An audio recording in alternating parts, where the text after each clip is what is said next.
criticised the police for their violent suppression of the protests, calling it dangerous and anti-democratic. Well, to discuss all those developments, I'm joined now in the studio by BBC Arabic's Mohamed Taha. Welcome to the studio, Mohamed. First of all, let's just talk about these talks in Paris. Reports that there has been some sort of breakthrough. What more can you tell us? We cannot say that there is a breakthrough. There are new ideas on the table. So now the talk is about having a pause in fighting for a certain amount of time. During this pause in fighting, there will be an exchange of Israeli hostages and Palestinian prisoners. We do not know the numbers, how many are we talking about at the moment, but the long-standing position of the Israeli cabinet that they will not withdraw completely from Gaza and they will not discuss a permanent ceasefire with Hamas. These two demands were really pressing demands on Hamas. On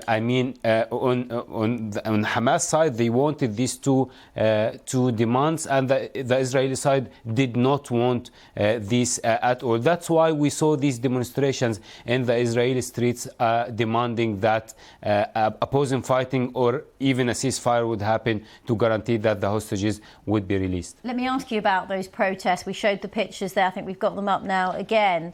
How much pressure is Mr. Netanyahu facing in his own country to get those hostages home? I mean, how much pressure is there on him to get some sort of truce on the table? I'm not sure if these demonstrations have some pressure on Benjamin Netanyahu. We saw for more than 2 years demonstrations against Benjamin Netanyahu of corruption, of him trying to change the judicial system, and many other demonstrations.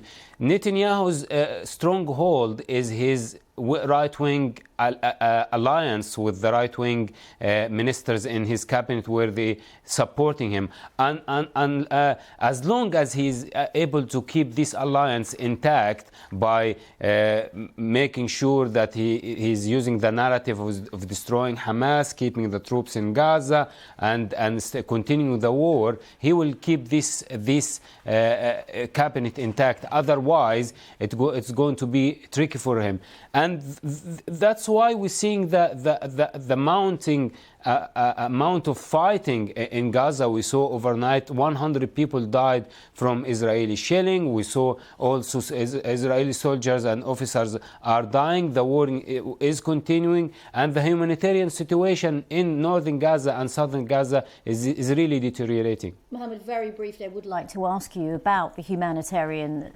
situation in Gaza. We mustn't forget that, of course, and we're just reporting this morning that the UN is saying that those increasing Israeli airstrikes in Rafah are making the aid operations there far more difficult.